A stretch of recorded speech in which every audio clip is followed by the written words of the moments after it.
মনের ইচ্ছে এবং ধৈর্য থাকলে আমরা সাধারণ পড়ে থাকা জিনিসকেও মূল্যবান করে তুলতে পারি। কথাটা যিনি বলেছেন তিনি অনেক গভীরে চিন্তা করে কথাটা বলেছেন। আজকের এই আর্ট পিসটা করার সময় আমার মাইন্ডে ইনস্ট্যান্ট এই কথাটা আসে এবং আমি আমার কারিগরি মাইন্ড দিয়ে আজকের এই আর্ট পিসটা করেছি। আশা করি তোমাদের ভালো লাগবে। Hey everyone, welcome and welcome back to another new video. তো আজকের ভিডিওটা হতে চলেছে রথযাত্রার স্পেশাল একটা ভিডিও, যেখানে আমি একটা বটল আর্ট শেয়ার করব। আর রথযাত্রার স্পেশাল মানে বুঝতেই পারছো, জগন্নাথ দেব রিলেটেড কিছু একটা করব, তো তোমাদের সাথে সেটাই শেয়ার করব। সবার ফার্স্টে আমি এখানে গ্লাস বটল নিয়েছি, তো তার বেস কোটটা রেডি করে নিয়েছি। এরপর একটা কাগজের টুকরোকে পছন্দ মতন শেপে কেটে আমি পেন্সিল দিয়ে এইভাবে ড্র করে নিয়েছি। দেন আমি এখানে পছন্দ মতো কালার করে নিয়েছি।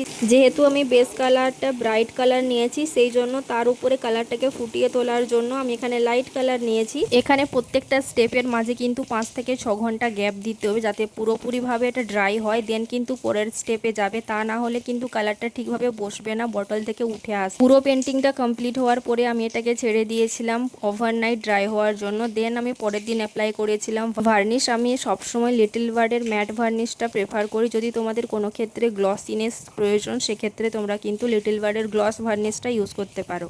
লাস্ট বার নট দ্য শেষে আমি কিছু মিরর ইউজ করেছি এটাকে সুন্দরভাবে ডেকোরেট করার জন্য। তো ফাইনাল রেজাল্টটা তোমরা দেখে অবশ্যই কমেন্ট করে জানাবে তোমাদের আজকের এই আর্ট পিসটা কেমন লাগলো।